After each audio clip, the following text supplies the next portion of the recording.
বিকেলবেলা বন্ধুদের সাথে কথা বলতে বলতে রাস্তা দিয়ে হেঁটে যাচ্ছি। হাসি মজা করতে করতে যাচ্ছি, হঠাৎ কোথা থেকে একটা মেয়ে আসলো। মেয়েটা পিচ্ছি, হয়তো ক্লাস 5 বা 6 পড়ে। আমাদের সামনে এসে আমাকে বলতে লাগলো, এই যে ভাইয়া, আমার একটা উপকার করবেন। বলো পিচ্ছি আপি। আমি মোটেও পিচ্ছি না, আমি ক্লাস 6 পড়ি। ও সরি, পিচ্ছি বলো। আমি আমার বিড়ালটা হারিয়ে ফেলেছি, একটু খুঁজে দেবেন? কি? ভাইয়া প্লিজ, আমি আমার টমকে খুব ভালোবাসি। টমকে? টম হলো আমার বিড়ালের নাম, গাধা একটা। লে হালুয়া, আমি কেমনে জানবো তোমার টমটমের কথা? দেখুন ভাইয়া, আমার টমকে টম টম বলবেন না। আচ্ছা তুমি কি পাগল? আপনাকে আমি। এই বলে আমার হাতে কামড় দিয়ে দৌড়ে চলে গেল। এসব আমার বন্ধুরা দেখে হাসতে লাগলো। আমি ব্যথায় মা গো বাবা গো বলে চিল্লাচ্ছি, আর হারামি বন্ধুরা দাঁত কেলিয়ে হাসছে। তখন জিহাদ বলল, দোস্ত কামড়টা কেমন লাগলো? আরে শালা মজা নিস, এদিকে আমি ব্যথায় মরছি। তোর কপাল এটাই ছিল। কি সুন্দর করে কামড় দিল। মেয়েটা এমন কেন করলো রে? তুমি চান্দু মেয়েটাকে পাগল বলবা, আর মেয়েটা তোমায় চুমু দিবে? চুমু দিলে না করি না, আমার মন অনেক বড়, সেখানে সবার জায়গা হবে। সবাইকে বোনের নজরে দেখবি। দেখলি না মেয়েটা তোকে কি সুন্দর করে ভাইয়া ডাকলো। ভাইয়া থেকে জামাই হব, তোদের কথা দিলাম। তার মানে আমাদের লেখক প্রেমে পড়েছে, এটাও সম্ভব? না মানে হাত ব্যথা করছে, চল। কথা এড়িয়ে যাচ্ছিস কেন? তুই ব্যথায় মরে যাওয়ার আগে স্বীকার কর। ঠিক, স্বীকার কর, না হলে ছাড়ছি না। আরে ধুর, রাগ দেখিয়ে লাভ নাই চান্দু। প্রেমে পড়ছি, এবার ছেড়ে দে। এরপর হাত ধরে বাসায় চলে যেতে লাগলাম। এবার আমার পরিচয়টা দেই, আমি শাহরিয়ার রহমান, এবার এসএসসি দিব। বাবা মার তৃতীয় সন্তান, আমি ছোট, আমার বড় ভাই আর আপু আছে, বাবা আইনজীবী, মা গৃহিণী। আমি বাসায় গিয়ে কলিং বেল দিলাম, একটু পর ভাবি এসে দরজা খুলে দিল। ভাবি, খুব খিদে পেয়েছে। সোফায় বস, চা আর বিস্কুট দিচ্ছি। আচ্ছা ঠিক আছে মা, কই? রুমে আছে হয়তো। এরপর ভাবি চলে গেল, আমি সোফায় বসে ফোন টিপছি। একটু পর ভাবি চা বিস্কুট নিয়ে আসলো, আমি চা খাচ্ছি আর ভাবির সাথে গল্প করছি। তখন ভাবি বলল, শাহরিয়ার আমাকে নিয়ে আমাদের বাসায় যাবে? কেন ভাইয়া? তোমার ভাই তো ভাই, আর তার কোনো সময় নেই, তাই বললো তোমাকে নিয়ে যেতে। ও আচ্ছা, কবে যাবে? কালকে যাব। আচ্ছা তাহলে আমি কালকে স্কুল শেষে নিয়ে যাব। আচ্ছা এখন গিয়ে পড়তে বসো কেমন? এরপর আমি আরো কিছুক্ষণ গল্প করে রুমে গিয়ে পড়তে বসলাম। কিন্তু আমার একটা অভ্যাস, পড়তে বসলে ফোন টিপি, তাই দুইটাই করতে লাগলাম। একটু পর আপু আসলো, আপু এসে ঝাড়ি দিয়ে বলল, কিরে পড়তে বসে ফোন টিপিস কেন? আমার মনে রং লাগছে এই জন্য। চুপচাপ পড়তে বস। তুই প্রেম কর, যা। থাপ্পড় দিব একটা, সে তোর দুলাভাই হয়। হইছে, যা তো, বিরক্ত করিস না। এরপর চলে গেল। আমিও মোটামুটি কালকের পড়া শেষ করে রাতের খাবার খেতে গেলাম। খাবার খেয়ে রুমে এসে ফোনটা চার্জে দিয়ে শুয়ে পড়লাম। আর তখনই মনে হলো রাস্তায় দেখা সেই পিচ্চি মেয়েটার কথা। আমি মেয়েটার কথা ভাবছি আর একা একা হাসছি। সত্যি মেয়েটা অনেক সুন্দর। এই পিচ্চি মেয়েটা যদি আমার বউ হতো কত ভালো হতো। আচ্ছা, তার নামটা জানা হলো না, কি করা যায়? কালকে কি মেয়েটা সেখানে আসবে? আর আসবে কেন? মেয়েটা তো পিচ্চি। উফ, যদি দেখা হতো মন ভরে দেখতাম। এসব ভাবতে ভাবতে কখন যে ঘুমিয়ে পড়লাম মনে নেই। সকালবেলা ঘুম ভাঙলো বাবার নীতি কথা শুনে। প্রতিদিন আমার ঘুম ভাঙে নীতি কথা শুনে। শালা এমন বাবা থাকলে জীবনটা শেষ। সকাল সকাল কি সুন্দর একটা স্বপ্ন দেখছিলাম, সব শেষ করে বাবা আবার বলতে লাগলো, ভালো ছাত্র কখনো 9টায় ঘুম থেকে উঠে? আব্বা চুপ করো তো। তোর ক্লাসমেটটা সারাদিন পড়াশোনা করে আর তুই বনজামি করিস। উফ কি জ্বালা, চুপ করো তো। স্কুলে কি আমি যাব? হ্যাঁ তুমি যাও, ভালো হবে। চুপ, ওঠ। বাবার ঝাড়ি খেয়ে ফ্রেশ হতে চলে গেলাম। ফ্রেশ হয়ে স্কুলের জন্য রেডি হয়ে নিলাম। তারপর গেলাম খাবার খাওয়ার জন্য। খাবার খেয়ে মার কাছ থেকে টাকা নিয়ে সাইকেল চালিয়ে স্কুলে চলে আসলাম। স্কুলে এসে সাইকেল রেখে ক্লাসে গেলাম। ক্লাসে গিয়ে দেখি জিহাদ মেয়েদের সাথে কথা বলছে। আমাকে দেখে আমার কাছে আসলো আর বলল, দোস্ত আমাকে ওরা একা পেয়ে চর দিছে। কি বলিস, তাই নাকি? রে। ওকে দাঁড়া দেখছি। এরপর আমি ব্যাগ রেখে তাদের কাছে গেলাম। আমি গিয়ে বললাম, কি হলো, জিহাদকে মারছো কেন? তাহলে আমাদের সাথে ফাজলামো করে কেন? কি করছে? আমাদের ব্যাগ দিয়ে বেঞ্চ পরিষ্কার করছে। তাই নাকি? এটা তো একটা ভালো কাজ। এই বলে আমিও তাদের ব্যাগ নিয়ে আমার জায়গা মুছে ব্যাগটা আবার তাদের কাছে ফিরিয়ে দিলাম। তারপর জিহাদকে বললাম, ব্যাগ যদি বাঁচাতে চাস তাহলে ব্যাগ নিয়ে ক্লাস থেকে চলে আয়। আমি হাসতে হাসতে চলে আসলাম বাহিরে, আর তখন দেখি শান্ত আসছে। শান্ত আমাদের দেখে বলল, কিরে কি হয়েছে? আমি সবটা বললাম। সব শুনে শান্ত হাসতে লাগলো, আর জিহাদ বলল, দোস্ত আজকে কাজটা ঠিক হয়েছে। চল ক্লাসে যাই, সময় হয়ে গেছে। চল। এরপর আমরা ক্লাসে চলে আসলাম। ক্লাসে এসে ক্লাস করতে লাগলাম। সবগুলো ক্লাস করে বের হলাম। বের হয়ে তিনজন রাস্তার এক পাশ দিয়ে সাইকেল চালিয়ে যাচ্ছি। হঠাৎ দেখতে পেলাম কালকের মেয়েটিকে। মেয়েটি হেঁটে হেঁটে বাসার দিকে যাচ্ছে হয়তো। আমি মেয়েটির কাছে গিয়ে সাইকেল ব্রেক করলাম, আর মেয়েটি বলল, আপনি কালকের ভাইয়াটা না? কোথায় যাচ্ছ? বাসার দিকে যাচ্ছি, দেখতে পাচ্ছেন না? না, আমি তো কানা। এটাই ঠিক, আপনি কানা। চলো তোমাকে এগিয়ে দেই। না লাগবে না, আপনি যান। আরে চলো তো। মেয়েটিকে এক প্রকার জোর করে সাইকেলে তুললাম। তারপর মেয়েটির সাথে কথা বলতে বলতে সাইকেল চালাতে লাগলাম। আচ্ছা, তোমাকে তো এই এলাকায় আগে দেখিনি। আমার বাবা এই জায়গায় বদলি হয়েছে তাই। ও, তোমার নাম কি? আমার নাম নুসরাত জাহান ঐশী। আপনার? মাশাআল্লাহ, খুব সুন্দর নাম, শাহরিয়া রহমান। আমাকে এখানে নামিয়ে দেন। আমি ঐশীকে নামিয়ে দিলাম আর বললাম, কালকে একই জায়গায় অপেক্ষায় থাকবো, আর বিকালে বের হব। আচ্ছা ঠিক আছে, আমি ছাদে আসবো। আল্লাহ হাফেজ। আল্লাহ হাফেজ। এরপর বিদায় দিয়ে মেয়েটা চলে গেল। আমি ঐশীর যাওয়ার দিকে চেয়ে আছি। হঠাৎ আমাকে শান্ত ধাক্কা দিয়ে বলল, এই যে লেখক চলে গেছে, এবার বাসার দিকে যাওয়া যাক। চলো। এরপর আমি বাসার দিকে যেতে লাগলাম, আর যেতে যেতে জিহাদ বলল, এত তাড়াতাড়ি সবকিছু কেমনে সম্ভব? আর এসব বাদ দে। কেন বাদ দিবে কেন? তুই প্রেম করবি, আমরা কি করবো? তোরা বসে বসে দেখবি। আগে আমাদের সেটিংটা করিয়ে দে, না হলে তোর প্রেমে ভেজাল লাগামু। দিবনি। জিহাদ, তোর জন্য ক্লাসের ওই বজ্জাত মেয়ে লাবিবা ঠিক আছে? ঠিক আছে। ওর সাথে রিলেশন করলে দিনে কয়টা যে চর খামু হিসাব নাই। এটাই আমি চাচ্ছি। এসব কথা বলতে বলতে বাসায় চলে আসলাম। বাসায় এসে ফ্রেশ হয়ে নিলাম। ফ্রেশ হয়ে খাবার খেয়ে রেডি হলাম। ভাবিকে তার বাবার বাসায় দিয়ে আসার জন্য আমি রেডি হয়ে রুম থেকে বের হলাম। ও মা, সোফায় তাকিয়ে দেখি ভাবি ব্যাগ নিয়ে বসে আছে। আমি অবাক হলাম, কারণ ভাবির রেডি হওয়া এত তাড়াতাড়ি কেমনে? হয়তো বাবার বাসা অনেকদিন পর যাবে, তাই হয়তো। এসব ভেবে ভাবির কাছে গেলাম। ভাবির কাছে যেতেই আমার হাতে বাইকের চাবি দিয়ে বলল, বাইক বের করো। তারপর মাকে বললাম, টাকা দাও। টাকা লাগবে না, তোর বাবের কাছে দিয়েছি। আরে আমাকে দাও। দরকার নাই, লে বাবা, বেড়াতে যাচ্ছি টাকা ছাড়া। তোর বাবের কাছে দিয়েছি। আরে শাড়িয়ার চলো তো। কিন্তু কথাটা শেষ করতে পারলাম না। ভাবি টেনে বাহিরে নিয়ে আসলো। আমি এরপর বাইক বের করলাম। তারপর ভাবির সামনে গেলাম। ভাবি উঠে বসলো, আর উঠে আমার কাঁধে হাত রাখলো। আমি ভাবিকে নিজের বোনের মতো মনে করি। তারপর বাইক চালাতে লাগলাম। উদ্দেশ্য ভাবির বাসা। বাইক চালাচ্ছি, হঠাৎ করে বাইকের তেল শেষ হয়ে গেল। তারপর আর কি, বাইক কিছু দূর হাঁটিয়ে তেল ভরলাম, তবে টাকা ভাবি দিয়েছে। তারপর আবার চলতে শুরু করলাম। ভাবির বাসায় যেতে প্রায় বিকাল হয়ে গেল। তারপর গিয়ে আন্টি আঙ্কেলকে সালাম দিয়ে ভিতরে গেলাম। ভাবির একটা ছোট ভাই আছে আমার বয়সী, তার নাম আবির। গিয়ে দেখি শুয়ে শুয়ে ও ফোন টিপছে। আমাকে দেখেই বলল, কিরে কি খবর? আলহামদুলিল্লাহ, ভালো। তোর? চলছে কোনো মতে। তা প্রেম কয়টা করিস? বেশি না, মাত্র 3টা। তুই আর ভালো হবি না? একটা মেয়ে যদি 4-5টা রিলেশন করতে পারে, আমি কেন পারবো না বল? কথায় যুক্তি আছে। এভাবে আবিরের সাথে আড্ডা দিতে লাগলাম। আড্ডা দিতে দিতে হঠাৎ মনে হলো আমার পিচ্চিটার কথা। আজকে বিকালে যাওয়ার কথা ছিল, কিন্তু দূর, মনে ছিল না কি যে করি। আর আজকে বাসায় না গেলে কালকে স্কুল মিস হবে। স্কুল মিস হলে তো পিচ্চিটাকে দেখতে পারবো না। তাই আমি ভাবির কাছে চলে আসলাম, আর এসে ভাবিকে বললাম, ভাবি আমি চলে যাচ্ছি।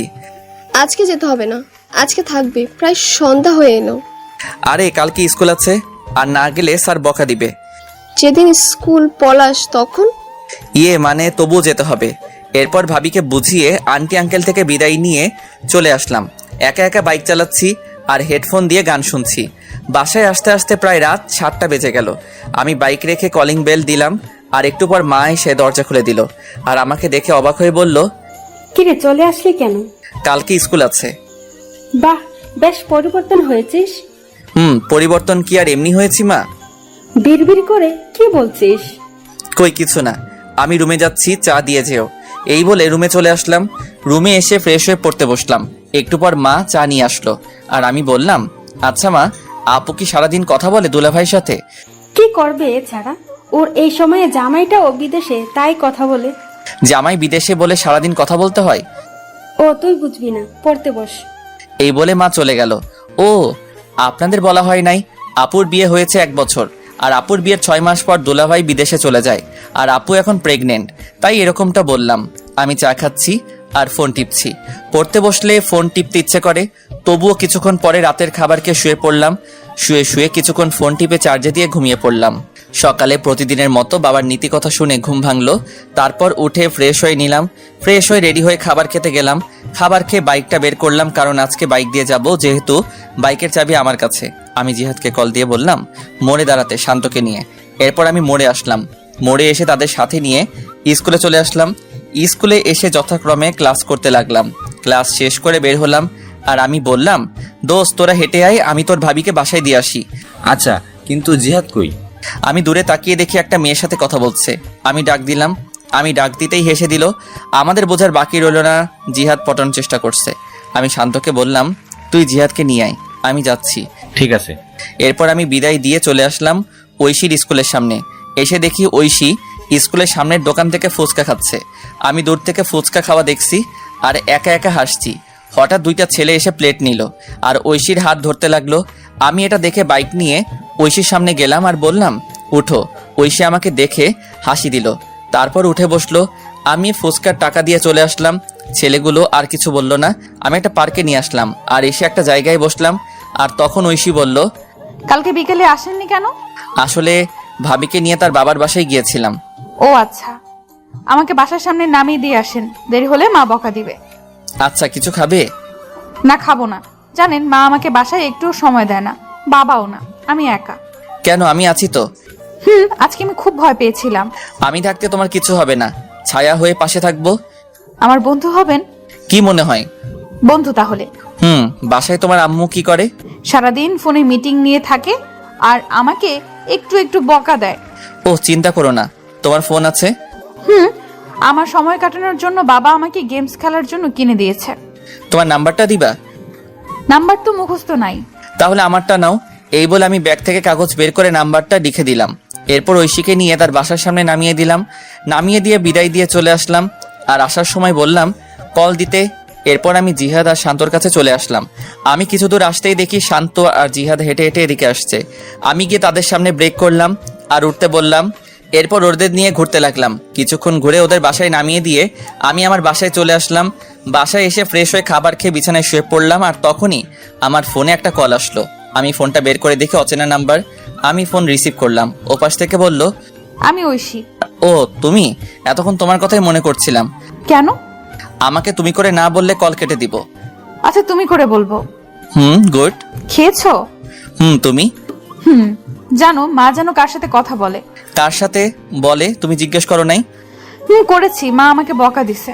থাক, আর জিজ্ঞেস করো না, তোমার সবকিছু আমাকে বলবা।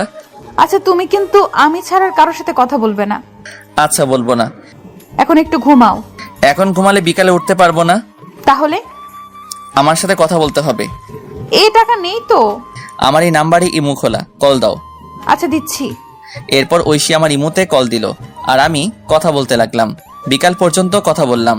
মেয়েটা এত কথা বলতে পারে। এরপর বিকালে বের হলাম আর ফোন দিয়ে জিহাদ আর শান্তকে আসতে বললাম। আমি বের হলাম সাইকেল নিয়ে। তারপর জিহাদ আর শান্তকে নিয়ে ওদের বাসার সামনে আসলাম। আমি এসে কল দিলাম আর বললাম সাদে আসতে। একটু পর সাদে এসে কল দিল। আমি দূর থেকে দেখছি আর কথা বলছি। এভাবে চলে 1টা বছর। আমি এসএসসি দিলাম আর মোটামুটি ভালো রেজাল্ট করলাম। আর এখন ঐশী এখন আমাকে ছাড়া কিছু বুঝে না, কিন্তু এখনো পর্যন্ত ভালোবাসি কথা বললো না। আমি নতুন কলেজে ভর্তি হলাম, 3জন একই কলেজে ভর্তি হলাম। আর আপুর একটা ছেলে হয়েছে আর ভাবিও প্রেগনেন্ট। এইভাবে চলছিল দিনকাল। একদিন আমি ফোন রেখে কলেজে চলে গিয়েছিলাম আর সবার সাথে আড্ডা দিয়ে বিকালবেলা বাসায় ফিরলাম। বাসায় ফিরে ফোন হাতে নিয়ে দেখি 78টা মিস কল। আমি সাথে সাথে কল দিলাম আর কল দিতেই কল ধরলো। ওপাশ থেকে কান্নার আওয়াজ আসছে। আমি বুঝতে পারলাম আমার পিচিটা কান্না করছে। এই তুমি আজকে স্কুলে আসলে না কেন? তোকে আমি সকালে কল দিয়েছি, ধরিস নাই কেন? আসলে ফোন রেখে কলেজে গিয়েছিলাম তাই। তোর উপর রাগ করে স্কুলে যাইনি। সরি, এই কানে ধরছি, আর হবে না। কিন্তু ঐশী কান্না করছেই, এবারের মতো ক্ষমা করো। আজকে আমার জন্মদিন, তাই আজকে আসবা তুমি। আচ্ছা ঠিক আছে। তোমার বন্ধুদের নিয়ে আসবে? এবার হাসো। হয়েছে, পাম দিতে হবে না। পাগলি একটা। এরপর তার সাথে কথা বলা শেষ করে বিকালবেলা বের হলাম। তারপর জিহাদ আর শান্তকে আসতে বললাম আর ওদের নিয়ে মার্কেটে আসলাম। মার্কেটে এসে একটা উপহার কিনলাম, কিনে বের হলাম। তারপর বাইক নিয়ে চলে আসলাম। আমরা বাইক পার্ক করে ভিতরে গেলাম। গিয়ে দেখি ঐশী তার বান্ধবীদের সাথে কথা বলছে। আমাদের আসতে দেখে আমাদের কাছে আসলো আর এসে বলতে লাগলো, এত দেরি হলো কেন? আসলে রাস্তায় অনেক জ্যাম। হয়েছে, আর বলতে হবে না, চলো ভেতরে যাই। চলো। এরপর আমরা ভিতরে গেলাম। ঐশী তার মা বাবার সাথে পরিচয় করিয়ে দিল, কিন্তু আমি ওর মায়ের সাথে কথা বলে তেমন ভালো মানুষ মনে হলো না, একটু অহংকারী। ওর বাবা অনেক ভালো মানুষ, আমাদের সাথে বেশ আড্ডা দিতে লাগলো। এইভাবে চলে গেল বেশ কিছুক্ষণ। তারপর কেক কাটা হলো। কেক কাটার পর ঐশী সবাইকে কেক খাইয়ে দিল। যখন আমার কাছে আসলো তখন কানের কাছে এসে বলল, এখন কেক খান, পরে আপনার কপালে মায়ের আছে, সকালেরটা ভুলিনি। না মানে। এরপর ঐশী আমাকে কেক খাইয়ে দিল, তারপর চলে গেল। তারপর আমরা খাওয়া দাওয়া করলাম, সবাই চলে যেতে লাগলো বিদায় দিয়ে। তাই আমরাও চলে যাওয়ার জন্য আঙ্কেলের কাছ থেকে বিদায় দিলাম। বিদায় দিয়ে ঐশীর কাছে আসলাম। ঐশীর কাছে এসে বললাম, যাচ্ছি তাহলে। তখন আমাকে একটা নীরব জায়গায় টেনে নিয়ে আসলো আর এসে আমাকে কিল ঘুষি মারতে লাগলো। আমি এসব কাণ্ড দেখে একা একা হাসছি। আর কোনো দিন যদি দেখি আমার সাথে এমন করতে। আর করব না, এবার খুশি? খুশি, সাবধানে যেও। এরপর বিদায় দিয়ে চলে আসলাম। আমি জিহাদ আর শান্তকে তাদের বাসায় নামিয়ে দিয়ে আমি আমার বাসায় চলে আসলাম। বাসায় এসে ফ্রেশ হয়ে পড়তে বসলাম। পড়ছি তখনই ঐশী কল দিল। আমি ফোনটা রিসিভ করলাম। আসসালামু আলাইকুম। ওয়ালাইকুম আসসালাম। কি করো? এই তো পড়ছি, তুমি? আমিও পড়তে বসলাম। শোনো না, বলো। আমি না একজনকে ভালোবাসি। সাথে সাথে মনটা খারাপ হয়ে গেল, হাসি মুখটা মলিন হয়ে গেল। তখন আমি বললাম, ও ভালো তো। তুমি কালকে ওই জায়গায় আসবে। কলেজ শেষ করে সময় পেলে আসবো। আসতে হবে। আর শাড়িটা কিন্তু খুব সুন্দর হয়েছে। ধন্যবাদ। কালকে স্কুলে যাব না, বুঝলে? আচ্ছা ঠিক আছে। এরপর আরও কিছু কথা বলে ফোনটা রেখে দিলাম আর বলতে লাগলাম, আমি যে তোমায় বড্ড বেশি ভালোবাসি। কেন বুঝতে পারো না? আমার চোখের সামনে অন্য কারো হাত ধরে বলবে এটা আমার ভালোবাসার মানুষ। কালকে এই দৃশ্য আমার জন্য অপেক্ষা করছে। না, আমি পারবো না তোমায় ছাড়া থাকতে। এই বলে নিজের হাত কেটে ফেললাম। নিজের হাত থেকে যতটা না ব্যথা অনুভব হচ্ছে তার চেয়ে বেশি কষ্ট হয়েছিল। মনে হচ্ছিল এখনই যদি মারা যেতাম হয়তো সবকিছু ঠিক হতো, এটাই ভালো হতো। হঠাৎ মনে হলো কেউ আসছে আমার রুমে। আমি তাড়াতাড়ি করে রুম থেকে ব্যান্ডেজ নিয়ে ওয়াশরুমে চলে গেলাম। ওয়াশরুমে গিয়ে ব্যান্ডেজ করে বের হলাম। বের হতেই আমাকে মা বলতে লাগলো, কি রে, তোর হাতে কি হয়েছে? আসলে পড়ে গেছিলাম তো তাই। দেখে চলবি না, কি যে করিস। মা কিছু হবে না, তুমি যাও, আর আমি খেয়ে আসছি। খাবো না? আচ্ছা। এরপর মা চলে গেল। আমি বিছানায় শুয়ে পড়লাম। শুয়ে শুয়ে ঐশীর কথা ভাবছি। মেয়েটা কি সত্যি আমাকে ছেড়ে চলে যাবে? তাকে ছাড়া কি করে থাকবো? এসব ভাবতে ভাবতে কখন যে ঘুমিয়ে পড়লাম মনে নেই। সকালবেলা ঘুম থেকে উঠে ফ্রেশ হয়ে রেডি হয়ে নিলাম। তারপর অল্প খাবার খেয়ে কলেজে চলে আসলাম। আসলে সব কিছু করছি আগের মতো, কিন্তু ওই যে মন ভালো না থাকলে কিছু ভালো লাগে না। কলেজে গিয়ে চুপচাপ বসে আছি আর সবার সাথে হাসি মুখে কথা বলছি। এভাবে কলেজের ক্লাস শেষ করে বন্ধুদের সাথে করে নিয়ে সেই জায়গায় চলে আসলাম। আসতে অনেকটা দেরি হয়েছে। আমি এসে দেখি একটা পিচ্চি মেয়ে শাড়ি পরে বসে আছে। আমি ভালো করে দেখলাম এটা আমারই পিচ্চি। পাগলিটাকে আজ খুব সুন্দর লাগছে। কাজল কালো দুটি চোখ, পাতলা দুটি ঠোঁটে হালকা লিপস্টিক আর হাতে কাচের চুড়ি, দেখতে বউ বউ লাগছে। আমি কাছে গেলাম। আমি যেতেই আমার থেকে মুখ ঘুরিয়ে বসে পড়ল। এসব আমার বন্ধুরা দেখে হাসতে হাসতে অন্য পাশে চলে গেল। আমি ঐশীর সামনে গিয়ে বললাম, এই কলেজে ক্লাস ছিল। তোর হাতে কি হয়েছে? হাতে ব্যান্ডেজ কেন? মানে কেটে গেছে। আমার তো কাটা মনে হচ্ছে না, অন্য কিছু মনে হচ্ছে। আরে বাদ দাও, তোমার ভালোবাসার মানুষটা কই? কুত্তা, তুই বুঝতে পারিস না আমি তোকে ভালোবাসি? এই বলে আমাকে জড়িয়ে ধরলো শক্ত করে। আমিও শক্ত করে জড়িয়ে ধরলাম। আমি জানি তুমি আমার জন্য পাগলামি করছো। তুমি কি করে বুঝতে পারলে? হার্টে কানেক্টেড, বুঝলে? বুঝতে পারছি, এবার ছাড়ো। না, আর একটু। এটা পার্ক কিন্তু। তখন জিহাদ বলতে লাগলো, সবাই ফ্রিতে সিনেমা দেখছে। আমি কথাটা শুনে ছেড়ে দিলাম। আর ঐশী বলল, আমার চকলেট কই? মনে নেই, কি? যাওয়ার সময় কিনে দিব। এবার খুশি? এবার চলো একটু ঘুরবো। এরপর জিহাদ আর শান্ত চলে গেল। তাদের নাকি বাসায় কাজ আছে। আমি ঐশীকে নিয়ে বিকাল পর্যন্ত ঘুরে তাকে একটা রিকশায় তুলে দিয়ে বাসায় চলে আসলাম। বাসায় এসে আপু ঝাড়ি দিতে শুরু করলো। কলেজ কি মাত্র শেষ হলো? আড্ডা দিছি। এত আড্ডা কিসের? আমি কোনো কথা না বলে রুমে গিয়ে ফ্রেশ হয়ে নিলাম। তারপর মাকে বললাম খাবার দিতে। এরপর আমি খাবার খেয়ে ছাদে এসে ঐশীকে কল দিলাম। কল হতেই কল ধরলো। আমি ঐশীর সাথে কথা বলতে লাগলাম। এইভাবে চলছিল আমাদের দুষ্টু মিষ্টি ভালোবাসা। 2 বছর পর আমি ইন্টার পরীক্ষা দিয়ে বেকার বসে আছি। আর ওদিকে ঐশী এবার ক্লাস 9-এ উঠেছে। তাই সারাদিন ঐশীর সাথে কথা বলি। একদিন রাতে ঘুমিয়ে আছি, হঠাৎ আমার ফোনে কল আসলো। আমি ফোনটা হাতে নিয়ে দেখে ঐশী ফোন দিয়েছে। আমি ঘুম ঘুম চোখে রিসিভ করলাম। রিসিভ করতেই ওপাশ থেকে কান্নার শব্দ ভেসে আসলো। আমি কান্নার শব্দ পেয়ে বিছানা থেকে উঠে বসলাম আর বলতে লাগলাম, এই কান্না করছো কেন? আমাকে বাঁচাও, আমার মা বাবা আমাকে মেরে ফেলবে। মানে কি বলো? তুমি এখন কোথায়? আমি এখন এই জায়গায় লুকিয়ে বসে আছি, বাবা মা আমাকে খুঁজছে। আমি এখনই আসছি। এই বলে আমি ফোন কেটে দিয়ে রেডি হয়ে সাইকেল নিয়ে চলে আসলাম।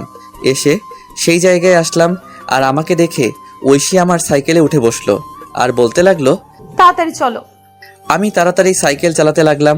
তখন একবার পিছনে তাকিয়ে দেখি একটা গাড়ি জোরে আমাদের দিকে আসতে লাগলো। আর তখন ঐশী বলতে লাগলো, এই তারা এসে পড়লো, তাড়াতাড়ি যাও। আমি সাইকেল জোরে চালাতে লাগলাম আর সোজা স্টেশনে আসলাম। দেখি একটা ট্রেন ছেড়ে যাচ্ছে। আমি সাইকেল থেকে নেমে ঐশীকে নিয়ে চলন্ত ট্রেনে উঠে পড়লাম। আর তাকিয়ে দেখি ঐশীর বাবা মা গাড়ি থেকে নেমে বলতে লাগলো, দেখ মেয়েটা চলে গেল, এবার সবকিছু পুলিশকে না বললেই হয়।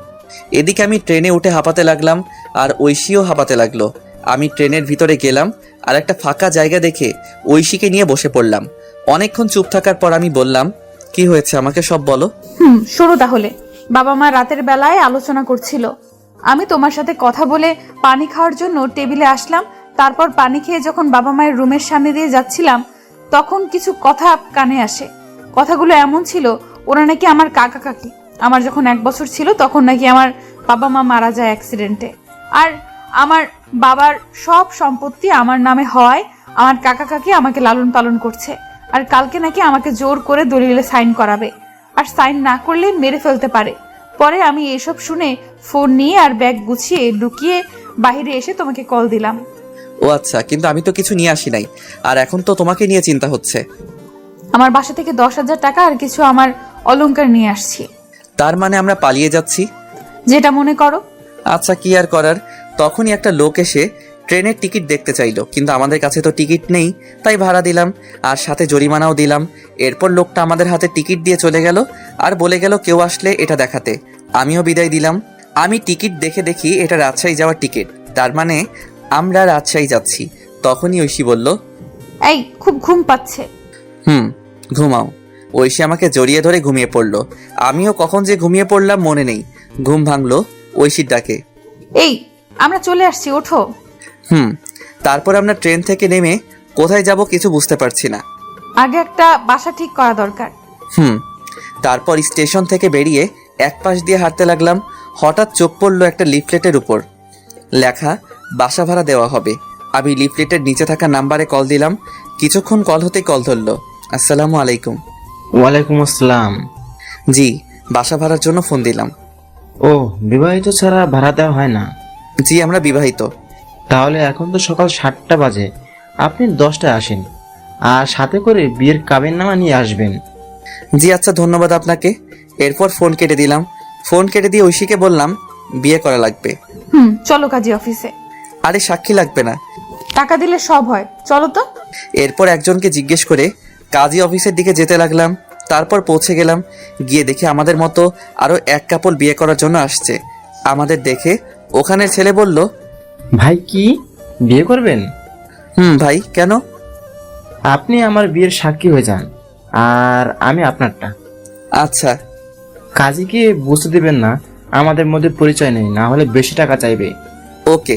এরপর আমরা ভিতরে গেলাম। ভিতরে গিয়ে একে একে বিয়েটা সেরে ফেললাম। বিয়ে শেষ করে প্রমাণস্বরূপ ফোনে পিক তুলে নিলাম। তারপর বিদায় দিয়ে আমরা আমাদের মতো চলে আসলাম। আর তখন ঐশী বলল, এই খুব খিদে পেয়েছে। আমারও খুব খিদে পেয়েছে, চলো আমরা একটা রেস্টুরেন্টে আসলাম আর সকালে নাস্তা করে সেই লোকের দেওয়া ঠিকানায় চলে আসলাম।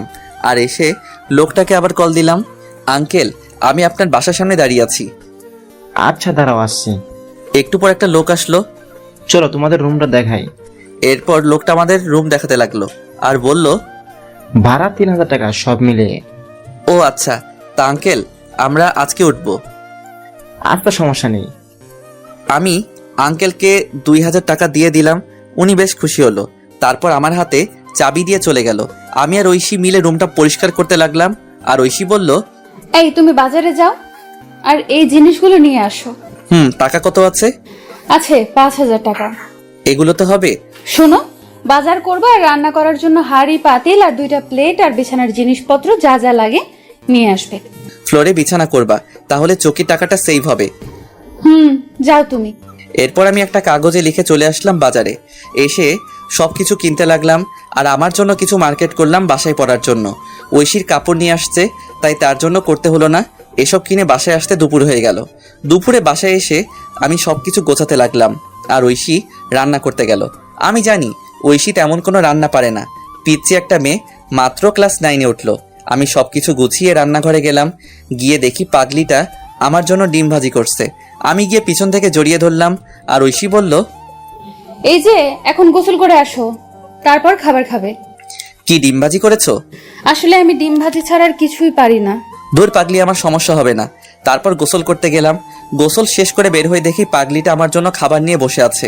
আমিও গিয়ে বসে পড়লাম। খাইয়ে দাও। তুমি পিচ্ছি যে খাইয়ে দেব? আমি পিচ্ছি, আমাকে খাইয়ে দাও। ও তাই? এরপর আমি ঐশীকে খাইয়ে দিতে লাগলাম। ঐশীও আমাকে খাইয়ে দিতে লাগলো। খাওয়া দাওয়া শেষ করে বিছানায় শুয়ে পড়লাম। আমি শুয়ে শুয়ে ভাবছি আমাকে কোনো কাজ করতে হবে। যেভাবে হোক তখনই ঐশী আসলো। সোজা আমার বুকে এসে বলল, এই আমার না পড়াশোনা করে ডাক্তার হতে ইচ্ছে করে। ঠিক আছে, আমি তোমার স্বপ্ন পূরণ করব ইনশাল্লাহ। এবার চুপ করে ঘুমিয়ে পড়ো। মাথায় হাত বুলিয়ে দাও। আচ্ছা, এবার তো ঘুমাও।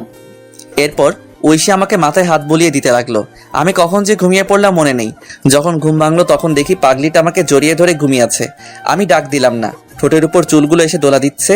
আমি আর লোভ সামলাতে পারলাম না, দখল করে নিলাম ঐশীর ঠোঁটগুলো। একসময় ঐশীও আমাকে রেসপন্স দিতে লাগলো।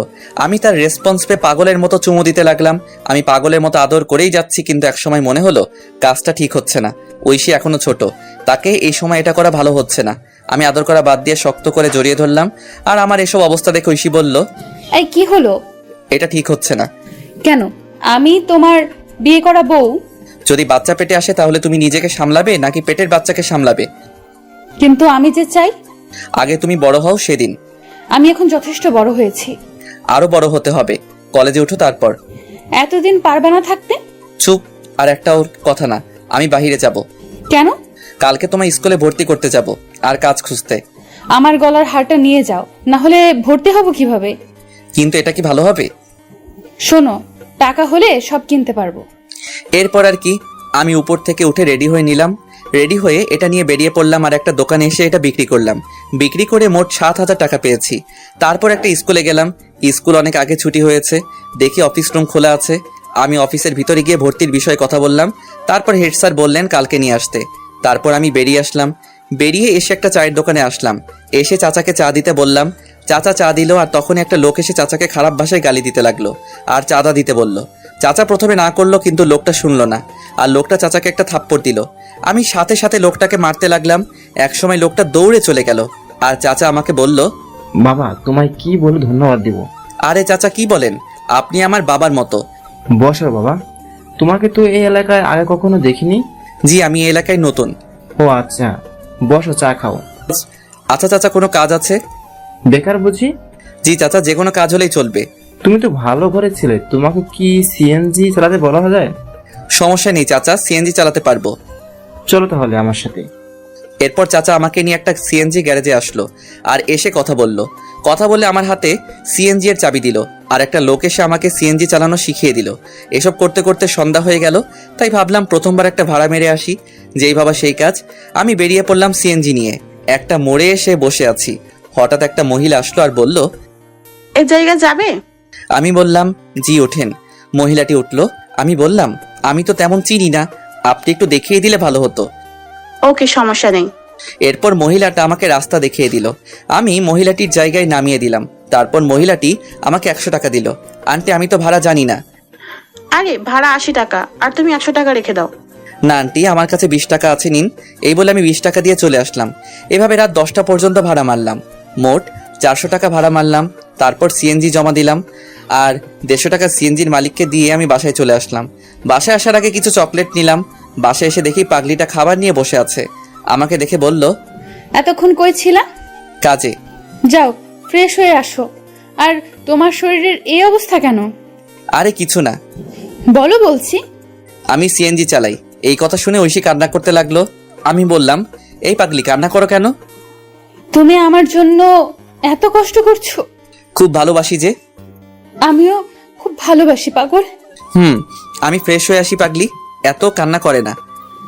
যাও। এরপর আমি ফ্রেশ হতে গেলাম। তারপর ফ্রেশ হয়ে এসে বসলাম খাবার খাওয়ার জন্য। বাহ, আজ দেখি ডাল রান্না করলা। ইউটিউব দেখে সব শিখবো আর রান্না করব। তাই নাকি? হা করো। এরপর ঐশী আমাকে খাইয়ে দিতে লাগলো, আমিও খাইয়ে দিলাম।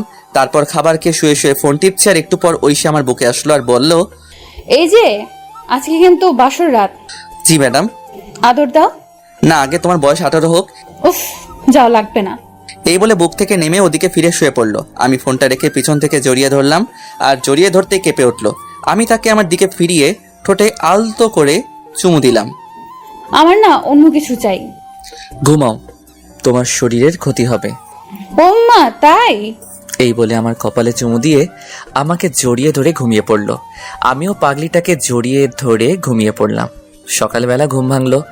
পাগলিটা ডাক শুনে আমি উঠে ফ্রেশ হয়ে রেডি হয়ে নিলাম। তারপর রেডি হয়ে নিলাম, ঐশীও রেডি হয়ে নিল। তারপর দুজনে খাবার খেয়ে বের হলাম। বের হয়ে একটা রিক্সা নিয়ে স্কুলের উদ্দেশ্যে রওনা দিলাম। কিছুক্ষণ পর স্কুলে পৌঁছে গেলাম। তারপর স্কুলে ঐশীকে ভর্তি করে দিলাম। ঐশীকে স্কুলে ভর্তি করে বিদায় দিয়ে চলে আসলাম। আর আসার সময় বলে আসলাম আমি নিতে আসবো। তারপর আমি এসে সিএনজি নিয়ে বের হলাম। একটা কলেজের সামনে আসলাম। আমি সিএনজি রেখে ভিতরে গেলাম। ভিতরে গিয়ে সোজা অফিসে চলে আসলাম। এসে বললাম, স্যার আসতে পারি? আসো। আমি ভিতরে গেলাম আর বললাম, স্যার কলেজে ভর্তি হতে আসছি। কাগজপত্র নিয়ে আসতো? জি স্যার, এই নিন। স্যার কাগজপত্র দেখতে লাগলো, আর আমি আসার সময় কাগজপত্র নিয়ে আসছিলাম। তারপর সব কাজ শেষ করলাম। স্যার বললেন কাল থেকে কলেজে আসতে। আমি বাহিরে এসে কিছুক্ষণ সিএনজি চালিয়ে সিএনজিটা রেখে রিক্সা করে ঐশীকে আনতে গেলাম। ঐশীকে বাসায় রেখে আমি আবার সিএনজি চালাতে লাগলাম। সন্ধ্যা পর্যন্ত সিএনজি চালিয়ে বাসায় চলে আসলাম। বাসায় এসে ফ্রেশ হয়ে ঐশীকে বললাম কফি দিতে। আমি বিছানায় বসে পড়তে লাগলাম। ঐশী একটু পর কফি নিয়ে আসলো। আমি বললাম, নতুন স্কুল কেমন লাগলো? অনেক ভালো লাগছে, 2টা বান্ধবী পেয়েছি। ও আচ্ছা, এখন পড়তে বসো। তুমি কলেজে ভর্তি হয়েছো? কালকে থেকে কলেজে যাব। আচ্ছা। এরপর আমি পড়তে লাগলাম, আর ঐশীও পড়তে লাগলো। পড়াশোনা শেষ করে খাবার খেয়ে ঘুমিয়ে পড়লাম। সকালে উঠে আমি ঐশীকে স্কুলে দিয়ে আমি কলেজে চলে আসলাম। কলেজে এসে একজনকে জিজ্ঞেস করে ক্লাসে গেলাম। ক্লাসে পিছনের বেঞ্চে বসে আছি। হঠাৎ একটা ছেলে আসলো আর আমার সাথে বসে পড়লো, আর আমাকে বলল, হাই, আমি সাকিব, আমরা কি বন্ধু হতে পারি? হাই, আমি শাহরিয়া রহমান। কিন্তু তোমার সাথে আমার কি মিলে? আরে বন্ধু কি পোশাক দেখে হয়? তবু আজকের যে সমাজ। আরে বাদ দাও, আজ থেকে আমরা তুমি করে বলবো। আচ্ছা। এরপর সাকিবের সাথে আড্ডা দিতে লাগলাম। একটু পর স্যার আসলেন। আমরা ক্লাস করতে লাগলাম। ক্লাস শেষ করে সাকিবকে নিয়ে বাহিরে আসলাম। আড্ডা দিয়ে চলো। না রে, বাসায় কাজ আছে। আচ্ছা যা তাহলে। ওকে। তারপর আমি চলে আসলাম। ঐশীর স্কুলে এসে দেখি আমার জন্য বসে আছে। আমি যেতেই মুখ ঘুরিয়ে বসলো, আর আমি গিয়ে পাশে বসলাম। এই যে সরি, ক্লাসে ছিলাম। তাই বলে এত দেরি? আচ্ছা, আর হবে না, এবার চলো। ফুচকা খাবো। আচ্ছা চলো। এরপর ঐশীকে নিয়ে একটা ফুচকার দোকানে আসলাম। এসে দুজন মিলে ফুচকা খেলাম। তারপর রিক্সা নিয়ে বাসায় চলে আসলাম। বাসায় এসে ফ্রেশ হয়ে খাওয়া দাওয়া করে বের হয়ে পড়লাম। আমি এসে সিএনজি চালাতে লাগলাম। রাত 10টা পর্যন্ত সিএনজি চালিয়ে বাসায় চলে আসলাম। এভাবে দিনগুলো বেশ ভালো কাটছিল। অনেক দিন পর একদিন আমি সন্ধ্যায় সিএনজি চালাচ্ছি। হঠাৎ দেখি সাকিব রাস্তায় সিএনজি দেখে দাঁড়াতে বলল। আমি মুখটা ঢাকলাম। তারপর আমি দাঁড়ালাম, আর সাকিব উঠে পড়ল। ওই জায়গায় যাও। আমি গাড়ি চালাতে লাগলাম। একসময় মুখ থেকে কাপড়টা সরে যায়, আর সাকিব দেখে ফেলে আর বলে গাড়ি থামাতে। আমি গাড়ি দাঁড় করালাম। তুই সিএনজি চালাস, আমাকে বলিস নাই? কি করব, কোনো চাকরি নেই। ধর বেটা, একবার আমাকে বলতি তুই। চুপ করে আছি।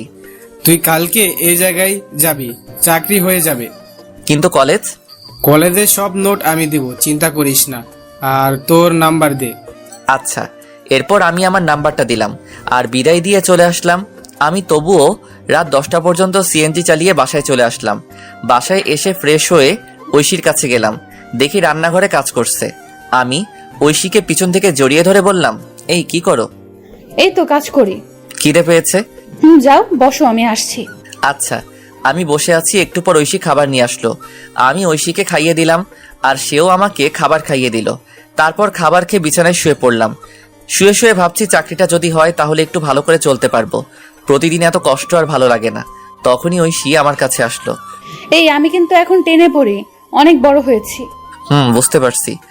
বিয়ের তো প্রায় 1 বছর হলো, এখনো কাছে পেলাম না। তোমার স্বপ্ন পূরণ করতে হলে যে একটু কষ্ট করতে হবে। লাগবে না, আমার স্বপ্ন না, তুমি ডাক্তার হবা, এটাই শেষ। আচ্ছা, আমার খুব ঘুম পেয়েছে।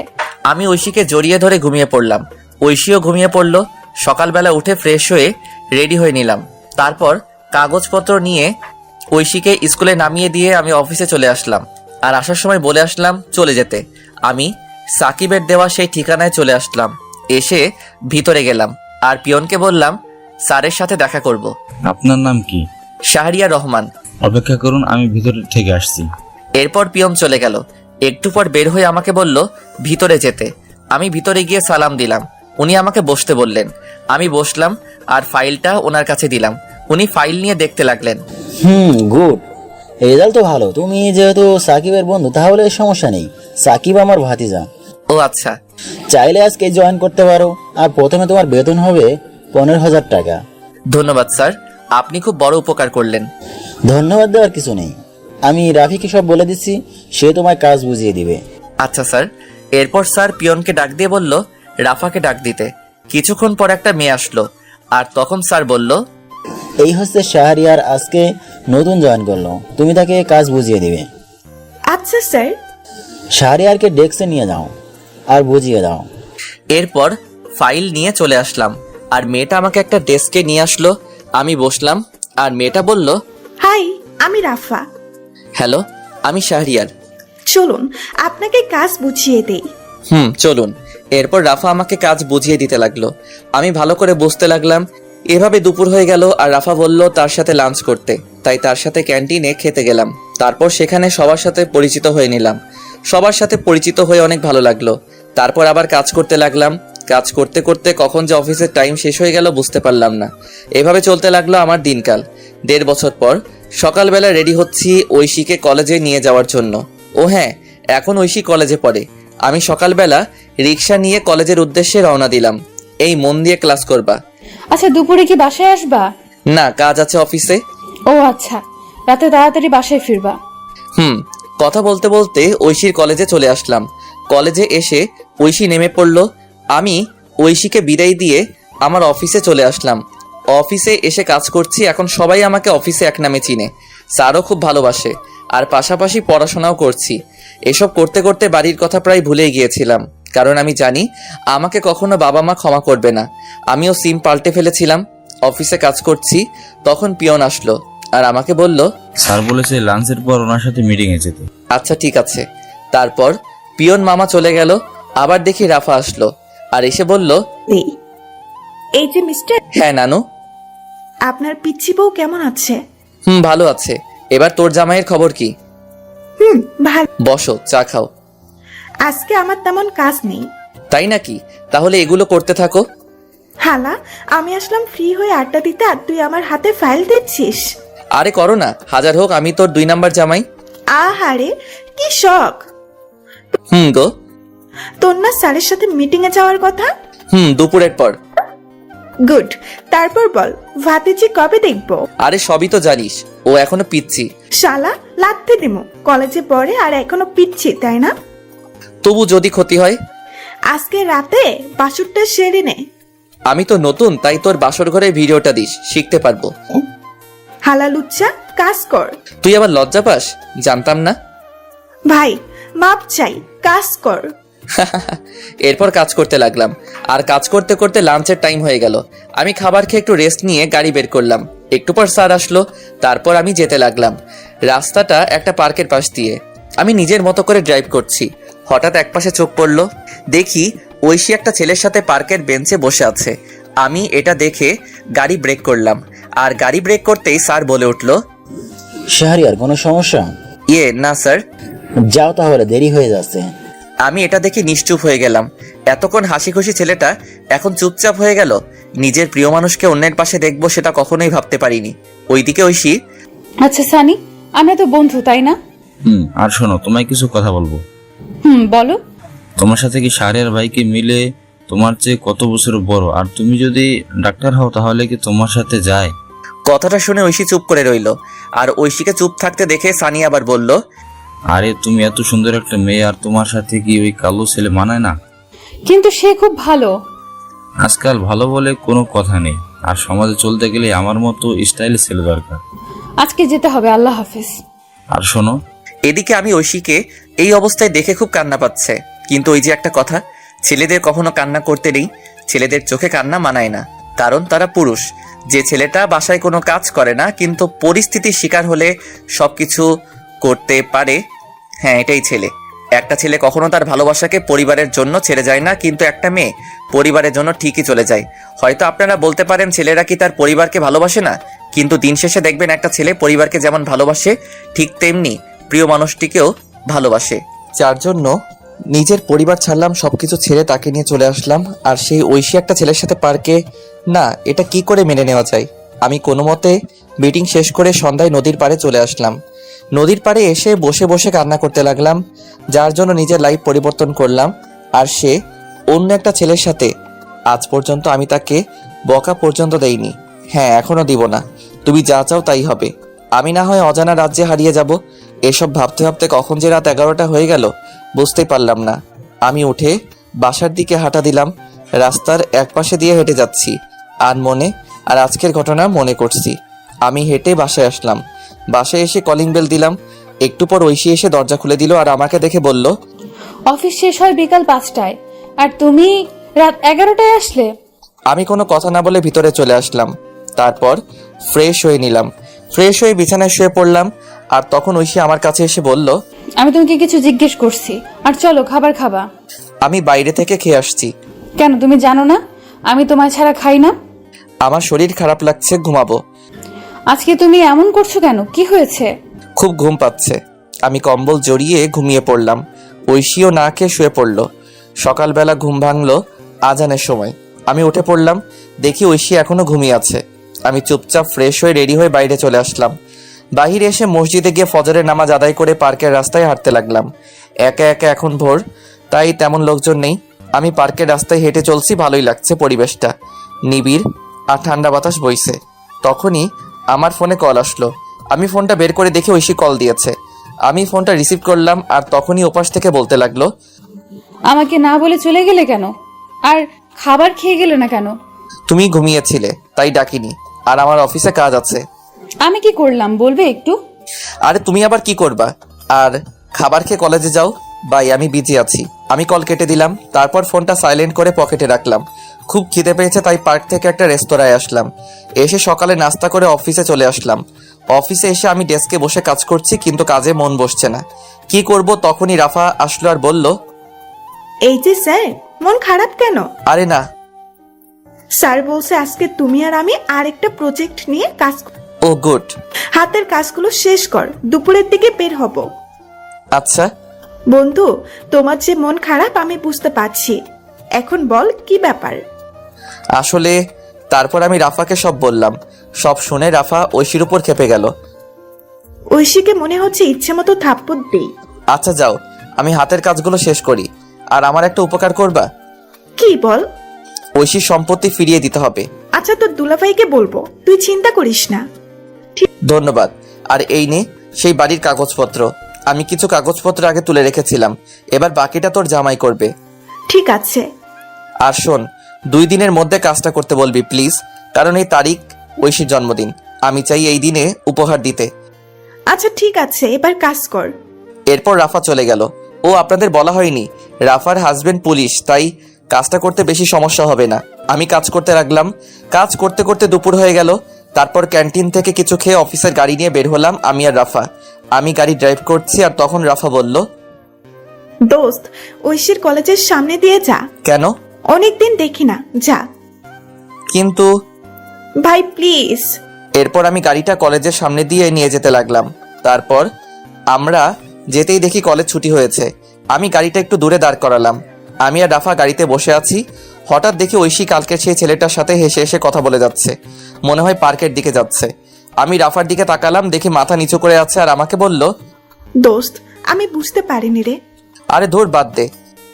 চল, আমাদের দেরি হয়ে যাচ্ছে, এই বিষয় নিয়ে পরে কথা বলবো। এরপর আমি আমাদের কাজের উদ্দেশ্যে যেতে লাগলাম। ওদিকে ঐশী আর সানি হেঁটে হেঁটে পার্কে চলে গেল। পার্কে তারা একটা জায়গায় বসলো। আর তখন সানি বলল, একটা কথা বলবো। বলো। আমি তোমায় খুব ভালোবাসি। কিন্তু এটা হয় না। তুমি আমার কাছে চলে আসো। আর শাহরের মনে হয়তো বাবার সম্পত্তির জন্য এমন করেছে। না, কিন্তু চলো দুজন মিলে শুরু থেকে শুরু করি। আমাকে সময় দাও কয়েকদিন। আচ্ছা শোনো, আমি তোমাদের জন্য ডিভোর্স লেটার তৈরি করব। আমার কাকা উকিল। এত তাড়াতাড়ি না, আমি বললে তারপর। আচ্ছা চলো, তোমাকে এগিয়ে দিয়ে আসি। না, লাগবে না, আমি রিক্সা নিয়ে চলে যাব। ঠিক আছে। এদিকে আমি মিটিংয়ে বসলাম। মিটিং শেষ হলো বিকালে।